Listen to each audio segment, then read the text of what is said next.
America has a race problem, a history of slavery, then Jim Crow, then segregation. Even now, many instances of racial hatred. It's a reason some people say America is anything but great. No justice, no peace. America has had plenty of racial conflict. Rioters, looters, and arsonists took to the streets. Hundreds of Americans have been killed in race riots. And even now, many people say the election of the first black president changed little. Race relations have not improved as much as in the United States as a lot of people hoped they would. But think about what America was like. I say segregation now, segregation tomorrow, and segregation forever. It is true that blacks have suffered a special fate in America. No other group was enslaved. No other group had Jim Crow laws of segregation directed against it. But no society, I think, has done more to combat that legacy. Today, actually, other nations may have more race-based violence. In France, charges of discrimination against dark-skinned immigrants led to weeks of rioting. In Russia, whites attack people who look Arab or look like gypsies. In this incident, 80 people were killed. Last summer's World Cup brought races together, but earlier that year, South Africa had race riots. Given all that, America has done remarkably well. Racial mixing is normal. One poll found that 80% of Americans say they have a close friend of another race. And many Americans work at being racially sensitive. There is such a desire today to bend over backwards, not to give offense on the ground of race, that people will literally tiptoe and do somersaults and pirouettes in order to avoid giving offense. D'Souza once debated Reverend Jesse Jackson about American racism. He said to Jackson, I concede in a big country you can find examples of it. But show me a racism today that is strong enough to prevent you or me or your children or my daughter from achieving the American dream. Where's that kind of racism? Show it to me.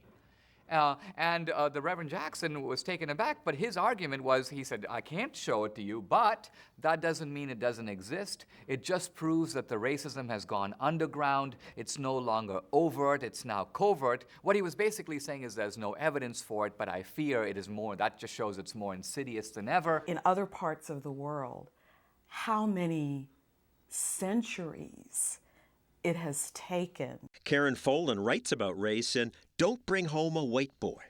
My mother and father grew up in segregation. She has, told me stories time and time again about her father getting called boy and having, colored restrooms. All of that is a part of her experience. All that to say, we're pretty amazing here. In just 2 generations, to have gone from segregation to a black American president is pretty impressive. We should celebrate that more. The bottom line of it, I think, is that the country has changed dramatically. There's a little bit of a reluctance to admit that, but the people who know it are the immigrants. Zhao Kin Fu. The immigrants, remember, who come here today are not white. Manuel Gutierrez Laura. Well, some are white, but most are not, and most we interviewed at citizenship ceremonies talked about a lack of racism in America. Once you get to know the things that you share in common, all those boundaries dissolve. Americans like a blend of everybody put together. Compared to Pakistan, is a lot better, so I like it here. With liberty. And they are claiming their share of the American dream. Why? Not because racism doesn't exist, but because it's now episodic. It's pretty easy to navigate around it. You never feel out of place? You have dark skin. You talk funny. I do, or at least yes. I haven't found it to be a barrier. I do think that if I were to wake up in the morning and say, Dinesh, you are a dark-skinned man living in white America. The people here don't like you. They're out to get you. If that is your operating assumption, if that's the spectacles you put on in the morning, I'm convinced you're going to find some evidence during the day and the week and the month that would seem to bear it out. There are people who do say there's plenty of racism in America. To be a black man living in a country and a culture that is controlled by rich white people. But on the other hand, if you have a different assumption, which is that, gee, there are going to be some people who may not like me, but there are some people who will actually think the fact that I'm different is actually a positive. And I found that with that operating assumption, nothing's holding you back. Kiss your beautiful bride. There you go. And what better example of comfort with racial mixing is there than intermarriage? And in America, that's been increasing every year. Over the last 7 years, marriage between people of different races is up almost 20%. You married someone outside your race. I married a girl from Louisiana. If someone's going to let you marry their daughter, it's pretty hard to accuse them of being racist. The wedding created some anxiety. What will they think of this marriage of an Indian guy and a Southern girl from the Bible Belt? And I found absolutely no problem. So even though I have been in quite conservative precincts of American life, which is where everyone tells you that's where you're going to find the sort of deepest veins of American racism, I must say, to me, it's been a case of I don't see it. Websites like this one cater to Americans who like differences. Karen Folan tried it to expand her dating options.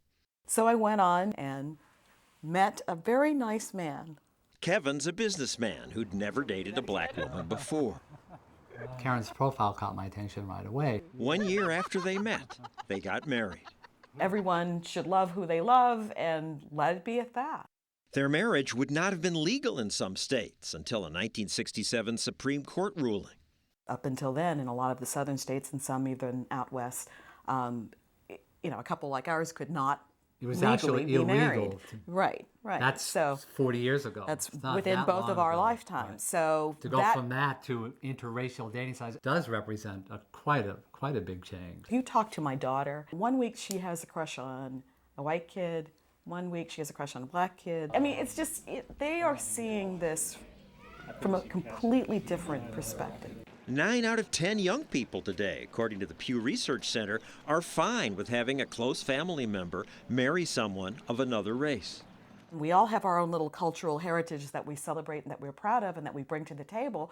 But at the end of the day, I think the American part binds us together. So it's one more thing that's great about America. If you look at intermarriage in America, it started small. The Irish would marry the Italians, and that was considered a big deal. And then after a while, the Catholics began to marry the Protestants, and that was considered a bigger deal. And then after a while, the Christians began to marry Jews, and that was considered a really big deal. And pretty soon, little by little, those intermarriage walls have crumbled. And that really is a way of saying that we have become one society.